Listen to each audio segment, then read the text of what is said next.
Assalamualaikum warahmatullahi wabarakatuh. Saya Elsa Kaviterdiana dengan NIM 2210800283. Pada kali ini saya akan mempresentasikan materi kepribadian dan nilai. Langsung saja pada subbab yang pertama, itu kepribadian. Apa sih kepribadian itu? Kepribadian adalah jumlah total cara-cara di mana seseorang individu beraksi atas dan berinteraksi dengan orang lain. Sikap tersebut akan terwujud dalam tindakan seseorang kalau dihadapkan dengan situasi tertentu. Setiap orang memiliki kecenderungan perilaku yang baku atau berlaku terus-menerus secara konsisten dalam menghadapi situasi yang sedang dihadapi sehingga jadi ciri khas pribadinya. Lalu definisi kepribadian menurut para ahli. Nah, yang pertama ini dari Theodore R. Newcomb, kepribadian adalah organisasi sikap-sikap yang dimiliki seseorang sebagai latar belakang terhadap perilaku. Sedangkan dari Inger ini, kepribadian adalah keseluruhan perilaku dari seseorang individu dengan sistem kecenderungan tertentu yang berinteraksi dengan serangkaian instruksi. Sedangkan dari Cuber atau kepribadian adalah gabungan keseluruhan dari sifat-sifat yang tampak dan dapat dilihat seseorang. Sedangkan dari M.A.W. Bower, yaitu kepribadian adalah corak tingkah laku sosial yang meliputi corak kekuatan, dorongan, keinginan, opini, dan sikap-sikap seseorang. Lalu faktor penentu kepribadian. Yang pertama, faktor keturunan. Faktor keturunan merujuk pada faktor genetis individu. Tinggi fisik, bentuk wajah, gender adalah karakteristik yang pada umumnya dianggap. Pendekatan keturunan berpendapat bahwa penjelasan pokok mengenai kepribadian seseorang adalah struktur molekul dari gen yang terdapat dalam kromosom. Nah, yang kedua ini faktor lingkungan.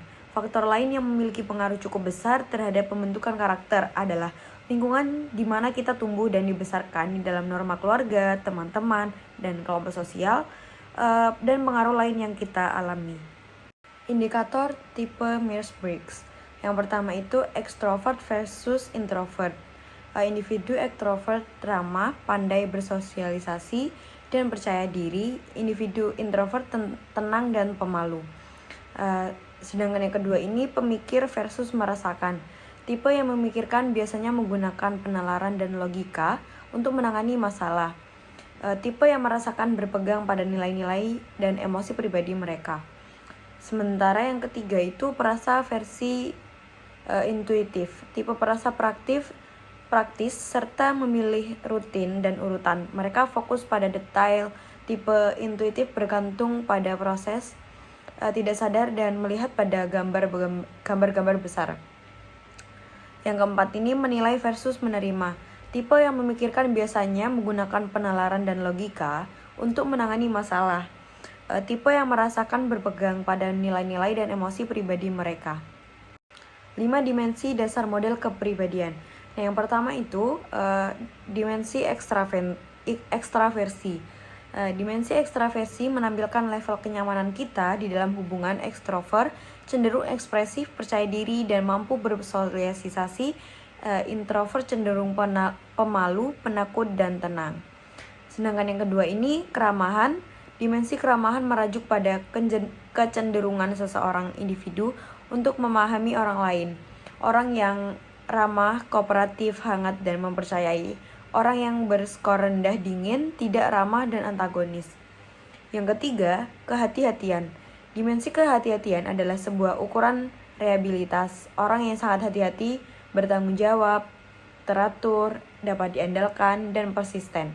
Mereka yang berskor rendah pada dimensi ini mudah dialihkan, tidak teratur, dan tidak dapat diandalkan. Lalu yang keempat, stabilitas emosional. Dimensi stabilitas emosional sering dilabeli dengan kebalikannya. Uring-uringan menunjukkan kemampuan seseorang untuk menghadapi stres. Orang dengan stabilitas emosional positif tinggi cenderung tenang, percaya diri, dan aman. Mereka dengan skor negatif tinggi cenderung dengan gugup, cemas, depresi, dan tidak aman. Yang kelima, keterbukaan pada pengalaman. Dimensi keterbukaan pada pengalaman mencakup kisaran minat dan ketertarikan atas motivasi. Orang yang sangat terbuka, kreatif, ingin tahu, dan secara artistik sensitif. Sebaliknya, Mereka yang berada di ujung lainnya dari kategori ini konvensional dan merasa nyaman dalam keadaan yang dikenal. Dark triad ini yaitu faktor-faktor yang tidak disukai dalam dunia sosial. Yang pertama itu Machiavellianisme, yaitu sebuah proses di mana seseorang yang memanipulasi memperoleh semacam penghargaan yang lebih daripada yang seharusnya dia peroleh jika tanpa melakukan manipulasi, sedangkan seseorang yang lain mendapatkan penghargaan yang lebih sedikit. Yang kedua ini narsisme, merupakan suatu kepribadian seseorang di mana orang tersebut memiliki rasa berlebihan akan pentingnya diri, ingin dikagumi secara berlebihan dan cenderung angkuh. Seseorang yang narsis memiliki motivasi kerja, keterlibatan kerja dan kepuasan hidup yang lebih tinggi dibandingkan orang lainnya. Sedangkan psikopat dalam konteks perilaku, organisasi psikopat ini didefinisikan sebagai perilaku kurang peduli terhadap orang lain dan kurangnya rasa bersalah atas perilaku yang membahayakan orang lain demi memperoleh kekuasaan dalam organisasi. Sifat kepribadian yang relevan dengan perilaku organisasi. Yang pertama itu evaluasi inti diri adalah evaluasi individu terhadap kemampuan, kompetensi, dan nilai mereka sebagai individu. Seseorang yang memiliki evaluasi inti diri positif cenderung lebih menyukai dirinya, memandang dirinya efektif, mampu, dan dalam kendali atas lingkungannya. Sedangkan seseorang yang memiliki evaluasi diri yang negatif cenderung tidak menyukai dirinya, ragu terhadap kemampuan, dan merasa tidak berdaya atas lingkungannya. Orang yang memiliki evaluasi diri positif memiliki kinerja lebih baik dibandingkan yang orang memiliki evaluasi diri negatif. Yang kedua, pengawasan diri. Kemampuan seseorang untuk menyesuaikan perilakunya terhadap faktor-faktor situasional eksternal. Pengawasan diri yang tinggi menunjukkan kemampuan adaptasi yang baik, dapat menyesuaikan perilakunya terhadap perubahan situasi dan tuntutan faktor eksternal. Nah, yang ketiga ini kepribadian proaktif. Ketika seseorang mengidentifikasi peluang, mengambil inisiatif dan tindakan, serta mampu bertahan sampai adanya perubahan yang berarti. Orang-orang yang memiliki kepribadian proaktif lebih dibutuhkan oleh organisasi karena mereka ini mampu mengidentifikasi peluang, mengambil tindakan atas adanya peluang tersebut, dan mampu bertahan sampai adanya perubahan yang berarti.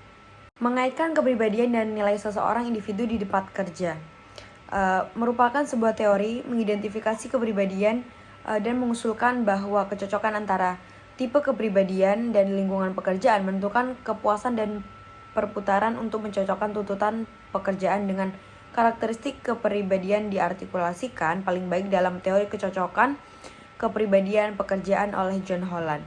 Nah, teorinya ini berpendapat bahwa kepuasan dan keinginan untuk meninggalkan sebuah posisi bergantung pada seberapa baik individu itu mencocokkan kepribadiannya dengan sebuah pekerjaan.